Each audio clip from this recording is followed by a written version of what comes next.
Hello, readers of the Community Post. My name's Seth Kinker. I'm the sports editor for the paper. We're in week 6 of Prep Football Quick Hitters, the kind of weekly series we have going that looks at the kind of weekly matchups for our full local football teams and kind of looks back at their prior week matchup and kind of how they did last week. Obviously, with the football regional pairings or football playoff pairings being matched up, being announced this week, we're going to have a kind of a slide at the end of this video, kind of showing who our 4 teams are going to be playing and their matchups for the first round of the playoffs. We're going to kind of hop right into it with our first school, Minster. They fell to 1-4 this week. They lost to 28-0 to Marion Local, who moved to 5-0 at the top of the MAC with Coldwater. This Friday, they play Parkway. A team's 0-5 in the MAC near the bottom of the standings with Minster. First, we're going to kind of look back at that Marion Local loss last Friday. Offensively, Austin Wallman had 70 yards on 11 carries. Quarterback Johnny Nixon went 9 for 22 for 111 yards and 2 picks. And then wide receiver-wise, Jack Coney had 3 catches for 62 yards, and Austin Wellman and Jack Kettner both had 2 catches for 20 yards. Turnovers continue to be an issue for this team. They've had their turnover margin is -10 this year. They only had 2 fumbles last year and 8 total this year. Of the 11 drives against the Flyers, 2 ended in fumbles and 2 ended in INTs. It's something I've talked to Minster's head coach Garen Stokes with every week, and it was again a topic this week, and he said, quote, the ball is important in our program. It doesn't look like it this year. We're -10 in the turnover margin, and we're just not going to win games like that. Everybody knows that. It doesn't take a rocket scientist to figure that out. We just got to stop turning it over, end quote. In addition to kind of the offensive turnovers on offense, just scoring has been an issue as well. They were 2 of 10 in the red zone this year, averaging 6.2 points per game. And Stokes said, I would love to tell you that we're kind of close to figuring it out, but they're not. I mean, it's a lot, obviously. Continuously something we've harped on this year is Minster replacing a lot of experience, and they're doing that as kind of guys just getting their feet wet and getting more varsity experience and playing time than they maybe haven't had up to this point in their careers. Defensively, they gave up 2 early touchdowns, 14 points in the first quarter and 14 points in the last quarter, but they held them scoreless in the middle 2 quarters. So I asked Scopes, what did you see from your defense? What did they do better in those 2 quarters to kind of show that they can compete against a very balanced Marion local offense who runs the ball very well and kind of can pass with 2 deep threats as well. And he said, we just did a better job showing a little bit more effort and getting off blocks and then finding the ball carrier and just getting the ball carrier down. Defensively, Austin Wallman led the team with 6 tackles. Devin Webker had a great interception near the end of the first half with 5 tackles as well. Offensively, he also had a touchdown pass that was called back due to an illegal procedure. I talked to head coach Stokes about him, and just kind of he's a kid who a sophomore, a young guy. He plays wide receiver and defensive back, plays both ways. He was in the quarterback competition for a while, and after that kind of great game last Friday, said, "What has Webker showed you so far as a young guy in this program?" And he said, these guys continue to always compete. His level of competitiveness has kind of gone up this year, and he's got a bright future. And just like the rest of the team, he's to continue to find that edge and continue growing to become a consistent contributor for this Wildcat football team. In addition to I went to Wellman and Webker leading the team in tackles. Nathan Bergman also added 5 tackles. And so kind of looking at the Parkway this week, they're last in the league at 0-5, but they do have a balanced offense. They're 6th in the league in rushing at 117 yards per game, and 5th in the league at 136 yards per game. So the defense needs to come ready on both ends of the ball. They can't be focused on one aspect. They've got to be prepared because Parkway has shown they can run it and pass it. Defensively, Parkway is the league worst. They're giving up 368 yards per game and 34.6 yards or points per game. So it's a chance again for a Minster offense to kind of in their last week of the regular season to kind of show some progress. They're not showing very well in the red zone at all this season. They haven't had explosive plays that this offense has been known for in the past, so it's kind of a chance for the offense to gain some traction and get some momentum heading into the postseason. And kind of every week I kind of ask the coaches, tell me about your opponent. What do you have coming up? And in season rebuilding, especially for Minster, the answer has consistently been, we need to focus on us. And again, that was the question this week. Tell me about Parkway or anything you're doing to kind of prepare for the postseason or in this last week. And quote from head coach Stokes, quote, it really doesn't matter who our opponent is. We've got to stop turning the ball over, execute at a higher percentage, and play better football. It's time. It's time where we have to play better football. It's time to stop playing bad football and stop playing horrible football. We know what it takes. It's time to start doing it. So that does it for Minster, and then kind of just roll right into the next one. We're talking about Fort Loramie, who ends with a chance to win a conference championship in their final year in the cross-county conference against. Alrighty, looking at the Fort Loramie Redskins, they moved to 5-0 with the 64 win against Twin Valley South this week. Their second 60-plus point game of the season and a third defensive shutout. Kind of looking back at that win. So this week they take on Covington, a chance to win the cross county conference title, in their kind of crossover game for the last week of the regular season. But first, kind of looking back again, their win at Twin Valley South, they outgained them 472 yards to 46. Quarterback Colin Moore went 10 for 15 for 156 yards and 3 touchdowns. Also added another 75 yards on the ground and a touchdown as well. Nate Meyer rushed for 2 touchdowns and 66 yards. Logan Eilerman had 5 catches for 87 yards. Max Hoying had 2 catches for 48 yards and a touchdown, and 3 other wide receivers had 1 catch for a touchdown. So kind of just a lot of big chunk plays for that Redskin offense again. Defensively, Hoying had 7 total tackles to lead the team, and Jared Magato added another 4. Sam Barhurst and Tyler Luthman both recorded interceptions as well for the defense that again has only had 3 shutouts this season, and in their other 2 games they've only allowed 1 touchdown as well. So after the win against Twin Valley, we kind of talked about the chance to kind of obtain their goal, which one of the goals the Redskins set at the beginning of the season is to win the conference. This is their 4th year in the cross-county conference. Is also their last year. Next year they'll be going independent. So in the 3 years that head coach Spencer Wells has been here, this is obviously his 3rd year. They have a chance to win it all 3. They didn't win it in the first year, but obviously he wasn't here. Then he became head coach, and they won it in his first year. They won it last year. Now have a chance to do it in all 3 years that he was here. So they were ranked number 2 in the most recent D7 AP polls, like I said. But he's still talking to him every week. They also always want to see them get fundamentally better at small things. But one of the things that he touched on this week when I talked to him at practice, kind of earlier, I think it was maybe week 2 or 3.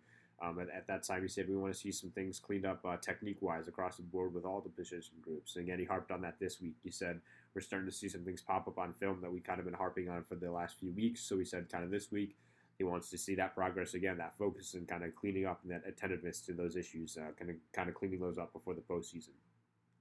This week they have Covington. Last year they beat them 47-6, but this year Covington is off to a much better year. They're 5-0. They're scoring 50. They've scored 50 plus points in all but 1 game this year. The first thing I asked Coach Wells at practice this week was kind of the differences between the 2 teams last year, obviously with their offense being much higher scoring this year. And he said, quote, they're playing with a lot of confidence and putting up a lot of points, so you can see that on the film. They've got confidence in what they're doing, and they make plays. They've got a nice quarterback. Defensively, they're aggressive at times. I think a little more aggressive than they've been in the past. I see more blitzes out of them. We didn't see that much last year. They're playing with confidence, so we'll have to be ready to go. So offensively, he said they kind of spread it out. He just mentioned that quarterback, nice quarterback they have. They have some tall receivers. They have the ability to kind of throw it all over the place. So he said the secondary is going to have to come ready to play. And defensively, it's going to be an odd front, something that they've kind of seen. He said they'll throw other defenses situationally at you, but for the most part, it's going to be an odd front. It's something that they saw with Covington already, or something that's, they're prepped for it. They saw it with Covington, so they've had a chance to see it already, and they'll be prepared. So, that does it for Fort Loramie. They have a chance to beat Tri-Village this year and win the cross-county conference for the 3rd year in a row. Next, looking at the Marion local Flyers, they moved to 5-0. They beat Minster 28-0 this past week, and they faced 1-5 Delphos this week. So looking back kind of at the Minster game, their 2nd game in a row with a good start. I know that's kind of been a recurring theme for this kind of team this year. They've had slow first half starts, and then they've really been able, their defense has kind of been able to hold on and play consistently enough for their offense to get going in the second half. Their defense also recorded their 2nd straight shutout this week, so it's kind of been, the past 2 weeks have been the team kind of getting more on track as far as getting offense going earlier, and the defense kind of continually play tough. Offensively against the Wildcats, Grant Meyer and Dylan Fleck combined for 79 yards on the ground and 3 touchdowns. Carson Griesdorm went 7 for 14 for 117 yards, 1 touchdown, 1 interception. Peyton Oddie had 5 catches for 72 yards, and Charles Hulsman had 2 catches for 45 yards and a touchdown. And Robbie Busher and Darren Meyer both had interceptions against the Wildcats, and Aiden Eifert had a fumble recovery as well. So after the game, I asked Coach Goodwin, what do you tell the team in the locker room? Obviously still undefeated and a chance to kind of finish the regular season with an undefeated record and head into the postseason with some momentum. He said, I told the guys after the win, it was good MAC win, still got things to improve on, back to practice, back to work. So that focus is still there. They've gotten that love from the AP poll, still being ranked number one in D7, but that's because even with those close games they've shown earlier in the season, they've shown consistently, obviously with that record showing it, they can win the football game when it comes down to it. He likes the better starts, but I asked him, is that still an area of concern? You have two straight weeks of it. Are you guys out of the woods there? And he said it's just part of the game. Obviously, they're still kind of focused on that. They're not completely convinced it's solved there. So strong starts are still going to be an emphasis for this program as we head into the postseason. Delphos kind of this week. It's like we've talked about in our past previews against New Bremen and Minster. It's a true spread team, so the secondary needs to stay disciplined, and the Flyers have that. They have an experienced secondary with Peyton Noddy and Charles Hulsman there in the back. Tate Hess, who's a backup quarterback as well, who's also plays defensive backs, is another cornerback who's played well this year. And I talked to head coach Tim Goodwin earlier this week about facing Delphos, and he said, quote, "I think they're pretty physical. It's hard to tell on film, but I think they're physical. It's like it's been the last 6 weeks, though. It's more about us and if we can get things rolling and get momentum." I kind of talked to him. We've talked about the growth every week and the small things they can do to continue to get better. And I said one of the things that stood out to me was in this crazy year of shortened football season, shortened preparation leading up to it, that regardless, at the end of the day, like I just mentioned earlier, this team finds a way to win. And they find a way to win the football game. So I said, kind of, what questions remain for you about this team? And he said, quote, "Certainly not our competitiveness. They're competitive kids. I feel confident we're going to show up and play hard for 48 minutes every game. Our offense has struggled in all the games for periods of times. It's just a lot of little things. There's no easy, quick fixes. We just have to grind through it, and everyone needs to play better," end quote. And, as far as defensively wise, we've talked about their kind of having a lot of young guys in this year as well, four sophomore starters, and they're kind of getting their feet wet and getting them mixed in. He said, for them, it's just continually about getting their feet wet and more repetitions. We've said that already in their past weeks, but now it's kind of getting more on track with defensive assignments and making sure that things are kind of everybody's on the same page as we get into the postseason. So yeah, that does it kind of for the Flyers. And right, finally, we're going to be talking about the New Bremen Cardinals. They moved to 3-2. They beat Anna this past week, 38-7, and this week they play Versailles 4-1 to end their kind of regular season slate. So first against Anna, offensively, they outgamed them 396-219. Quarterback Mitchell Hayes had his best game of the year. He went 11 for 15, 171 yards and 3 touchdowns. He also added another 105 yards and a touchdown on the ground. Talked to head coach Chris Smith this week. He said he kind of echoed those same sentiments. He thought Mitch had a great game, and but one of the things he kind of keyed in on was that offensive line. Obviously, gave him the time to kind of sit back and have time to find those passes and open up those running lanes for him as well. Zach Berkey added 63 yards on the ground. Dan Holman was their leading receiver with 4 catches for 65 yards and 2 touchdowns. Defensively, Zach Berkey had 10 tackles to lead the team, and Braxton Krause also added 5.5 tackles. So the team has kind of played well in obviously their 3 wins, of course, but also in their 2 losses, two top teams in the conference in Marion, Local, and Coldwater. So I asked him kind of how close is the team to putting either 4 quarters of complete football together or kind of just back-to-back games, because they've gone up and down. They've lost, they've won, they've lost, they've won. And he said, kind of quote, "That's a good question. Obviously, I think we like we talked about everything being so condensed this season. Week 6 is the last week of the regular season. We want to be playing our best ball as you start to reach this point in the year. I think we're getting comfortable with what we're doing and what we're good at doing and not doing offensively, and that helps to find that comfort zone, putting players in the right position," end quote. And that kind of led to another conversation about kind of implementation of their offensive schemes and kind of things that they're kind of that they may try to roll in throughout the season, and how it's different this year when your whole regular season is only 6 weeks long. And he said that kind of what did affect some of the things they wanted to do. You don't get those preseason scrimmages or as many games to kind of get some things kind of what your offense does and what you want to do with your team into your playbook. And so kind of now we look ahead to Versailles. They're 4-1, like I mentioned earlier in the preview. They're kind of right at the top of the table with New Bremen. You got those 2 teams in Marion, Local, and Coldwater at 5-0. Then Versailles at 4-1, and New Bremen at 3-2, right there. So defensively, they play 4-4 with a cover 3, and it's something that head coach Chris Smith said they don't see a lot. He said, quote, We don't see a lot of teams in our league play a 4D or even front. Normally, you need some good 3 techniques or big interior linemen to do so, and they've got it. They're able to do it, and they're the biggest team we've seen and probably will see all year long. They're at a league-leading 1,331 rush yards, and they're averaging 6.13 yards per carry from that offense.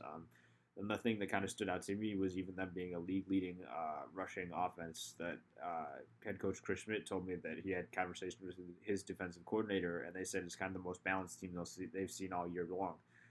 They have that obviously great rushing attack, but a lot of teams when you go into a game, they're going to try to stay center of the line, 50-50. You're going to try to pass the ball, you're going to try to run the ball. You want teams to key in on if you pass too much or run too much. And most teams try to stay 50-50. But over the course of the game, kind of no matter what, some teams, head coach Chris Schmidt said naturally teams may kind of sway more over the line, more try to run it more try to pass it more. But he said that Versailles does a great job of kind of just making sure they're more we're kind of right down the middle of that line, being even keeled with kind of running and passing and having a good balance of on that offense. So he said it's something they're going to have to keep in mind. And everything. So he said, quote, they seem to do a pretty good job of spreading it around. Everything rolls with the quarterback. He's really good at passing and running. He's not too quick to pull it and run, but a good sense on when it's time to run. I was really impressed with that and how he threw the ball. So yeah, that kind of does it for our last week of the regular season football prep football quick hitters. Next, you're going to have a slide of looking at, as promised earlier, of the football first round playoff pairings that were released this week. So that does it for the final week. And next time we have a video, we're going to be talking for playoff football.